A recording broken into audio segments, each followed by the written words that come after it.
Good afternoon, everybody. Good weekend for us. Going on last Friday night, going down to what we're going to call our new home, at least for the next few weeks or next couple weeks, and facing a very, very talented Iowa team, being able to leave there with a couple of victories. Katie Taylor won two of her events, Molly Lembaziter won the 100 freestyle, and then we went on and won the last relay, with Katie Taylor also continuing to do well as she did and competing, just getting being up there right with Iowa's best swimmers. So it was a great time for us. We started the meet out kind of shaky, kind of intimidated, and that's just kind of, if you've been to that facility, you kind of just a little overwhelmed with the quality of it.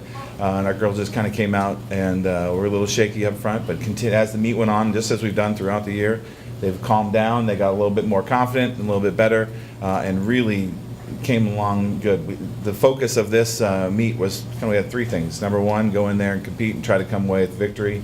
Number two, sharpen our skills and allow us to because this is our basically our last practice meet before we head to the championships. And number three is really kind of get to know the pool, get to know the little nuances that we can use to our advantage come the championship meet. And so I think in all three of those things, we were very successful. While we didn't win against University of Iowa, we did come away with another victory against Western Illinois. And so really came back on Saturday, got right back to training. Now we just let things happen and really prepare ourselves to get ready for a great championship starting in a week and a half. Do you calm them down, or did they kind of gather themselves to calm down? This team, it's funny that's a good question. I found that in my experience, the dynamics of a team really follow the dynamics of the coach, and so a really high-strung coach will tend to elicit a little bit more high-strung players. I'm a relatively calm person when it comes to meets. Maybe not outside the pool, but at least in the pool, we're there and we're there for business.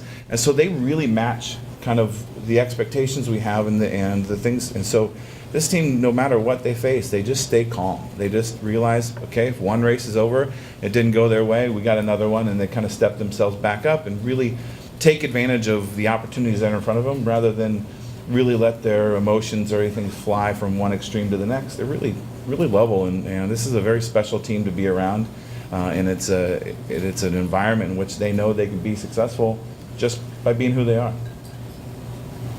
How do you feel about your team going into that conference meet then next week? I feel great about the team. This is as excited as I was last year, knowing that we were on the verge of really kind of making a big impact at the conference meet. This year we're much more talented. We're much more confident, much more experienced. The only thing that worries me a little bit is so are the other teams that we're facing. We have a fantastic conference, and all the teams are continuing to do very well and continue to improve. We're gonna need to be our best in order to do well, and there's no question that we're gonna be ready. Is there a perennial favorite to win it, or? Well, Southern Illinois, I think, comes in as defending champions. And I only won by half a point last year, but it will still say that's their title to lose. But Missouri State, year in, year out, has won the conference championship numerous times in a row, and I'm sure they're going to be very hungry to come back and take that back. Those are and the nice thing is, it's for us. We're looking right at those targets, and they're the teams that we're going to go after. Have a great afternoon. We'll see you next week.